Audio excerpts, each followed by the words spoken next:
विपक्षी गठबंधन इंडिया को पश्चिम बंगाल में तगड़ा झटका लगा है। मुख्यमंत्री ममता बनर्जी ने एकला चलो का नारा देते हुए यह ऐलान कर दिया है कि टीएमसी अकेले ही लोकसभा चुनाव के मैदान में उतरेगी।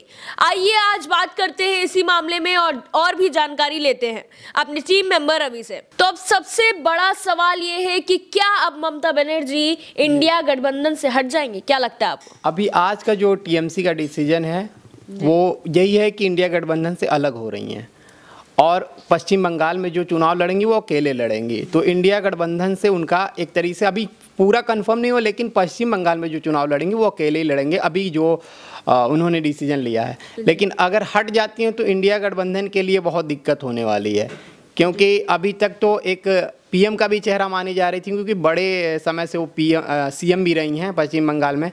और अगर अब आज इनका ये डिसीजन आ रहा है और महज 3 से 4 महीने में इलेक्शन होने वाले हैं लोकसभा चुनाव के, और इसमें इनकी बड़ी भागीदारी भी थी, क्योंकि इंडिया गठबंधन नीतीश को ले लीजिए बिहार में और ये टीएमसी ले लीजिए, तो ये लोग बड़े चेहरे थे। इनका कहीं ना कहीं कभी कभी नाम भी आता था कि पीएम के उम्मीदवार हैं, लेकिन हालांकि वो पीएम की बात अभी नहीं। अगर ये टूट रहा है तो फिर तो इंडिया गठबंधन के लिए बहुत मुश्किल हो जाएगा, मुश्किलें होंगी। तो वहीं अगर वेस्ट बंगाल में टीएमसी पार्टी की बात करें तो काफी मजबूत है टीएमसी पार्टी वेस्ट बंगाल में। तो ऐसे में क्या लगता है आपको कि ममता बनर्जी के लिए कितना फायदेमंद होगा और इसको कितना उन्हें नुकसान हो सकता है इस चीज से? अगर पश्चिम बंगाल की बात करें तो नुकसान नहीं होने वाला है पश्चिम बंगाल में ममता बनर्जी को। अगर पूरे इंडिया गठबंधन के साथ अगर लड़ रही हैं तो हमको लग रहा है कि थोड़ा नुकसान हो जाएगा, क्योंकि उनका जो अभी पश्चिम बंगाल में पकड़ है वोटरों की वो बहुत ठीक ठाक है, और यही कारण हमको लग रहा है कि वो पश्चिम बंगाल में ये डिसीजन किए कि अकेले चुनाव लड़ेंगी। और ये भी कारण हो सकता है कि जो पिछला चुनाव हुआ है उनमें शायद उतनी उनकी भागीदारी नहीं रही या सीट नहीं दी गई है और जो भी चीज़ें हैं, लेकिन अभी तो जो डिसीजन है यही हो सकता है कि सीट शेयरिंग का मामला ही लगे। वहीं ममता बनर्जी ने काफी आरोप भी राहुल गांधी पे लगाए हैं कि वेस्ट बंगाल में उनकी यात्रा थी, लेकिन एक भी खबर तक नहीं ममता बनर्जी को ये पहुंची। कई आरोप ऐसे लगाए हैं, तो उस पर क्या कहना चाहेंगे आप?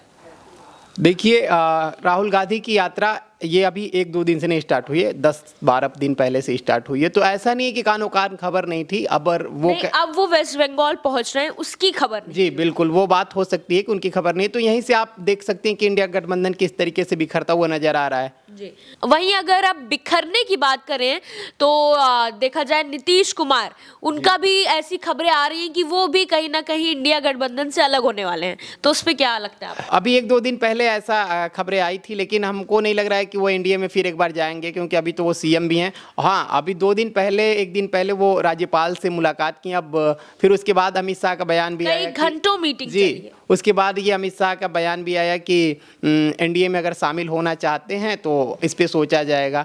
अगर ऐसा हो जाता है तो फिर इंडिया गठबंधन तो टूट ही गया। इधर टीएमसी चली गई, कांग्रेस अकेली चली गई और नीतीश अकेले चले गए, तो फिर इंडिया गठबंधन तो ऐसे ही टूट जाएगा। और वहीं राहुल गांधी भी बहुत कुछ, मुझे ऐसा लगता है कि वो राहुल गांधी भी अपनी पार्टी पर बहुत ध्यान नहीं दे रहे हैं।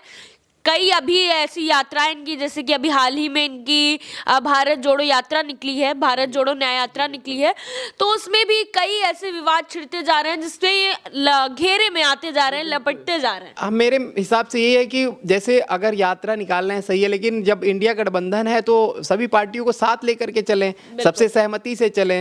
अगर ऐसा नहीं है कि जिस स्टेट में जा रहे, अगर पश्चिम बंगाल में जा रहे हैं तो ममता बनर्जी भाई सीएम है वहाँ की, उनको तो जानकारी होनी चाहिए। उनके साथ इंडिया गठबंधन में भी हैं, तो एक तरीके से उनके कार्यकर्ता अपने कार्यकर्ता को साथ लेके चलें। तभी क्या लगता है कांग्रेस कहीं ना कहीं बहुत बड़ी भूल कर रही है? कांग्रेस पिछला चुनाव जब हारी तब भी जो उसके साथ की पार्टियां थीं वही की कि हमारी बात नहीं सुनी गई, नहीं तो वो कुछ सीटें निकली होती। अभी भी हमको लग रहा है वही कर रही हैं। खैर, वो उनका व्यक्तिगत चीज़ है, वो पार्टी क्या डिसीजन ले रही है क्या नहीं, कि किस तरीके से यात्रा को आगे बढ़ाना है, किस तरीके से नहीं, क्योंकि 3 से 4 महीने में चुनाव होना है और इसी को देखते हुए भारत जोड़ो न्याय यात्रा निकाली जा रही है। अब देखना होगा कि कितनी कांग्रेस इसमें सफल होती है नहीं होती है, टीएमसी से बात बन रही है नहीं बन रही है, क्योंकि अभी तो ममता बनर्जी ने ये साफ कर दिया है कि वेस्ट बंगाल में वो अकेले ही चुनाव लड़ेंगी। जी, तो अब देखा जाए तो एकदम बिखरता हुआ दिख रहा है इंडिया गठबंधन। तो ऐसे में क्या लगता है बीजेपी काफी दमदार होती हुई नजर आ रही है आपको? बीजेपी तो पहले से ही दमदार है, क्योंकि बीजेपी के जो भी लीडर्स हैं जो हमेशा एक्टिव रहे हैं, और आप देख भी रही हैं कि सेंटर में और यूपी में दोनों सरकार इन्हीं की है, डबल इंजन की सरकार भी कही जाती है जी। अब ऐसे में अभी तो ये उठ रहा था कि 24 में राम मंदिर का उद्घाटन करके पूरा चुनाव ही इसी पे लड़ा जाएगा, बीजेपी इसी पे लड़ेगी। तो सही बात है कि बीजेपी दमदार पार्टी है, सेंटर में भी है और यूपी में भी हैं, और दो बार सीएम भी रह चुके उत्तर प्रदेश में बीजेपी की सरकार।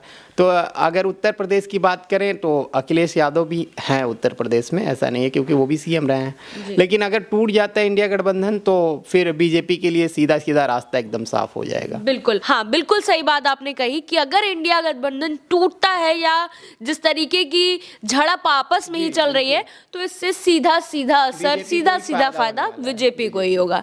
तो चलिए फिलहाल के लिए बस इतना ही। आपको ये खबर कैसी लगी कि ममता बनर्जी ने जो ये फैसला लिया है वेस्ट बंगाल में अकेले लड़ने का, आपको ये खबर कैसी लगी और इनका ये फैसला कैसा लगा, कमेंट बॉक्स में जरूर बताइएगा। मिलते हैं अगले वीडियो में, देखते रहिए लाइव यूपी न्यूज़ 24।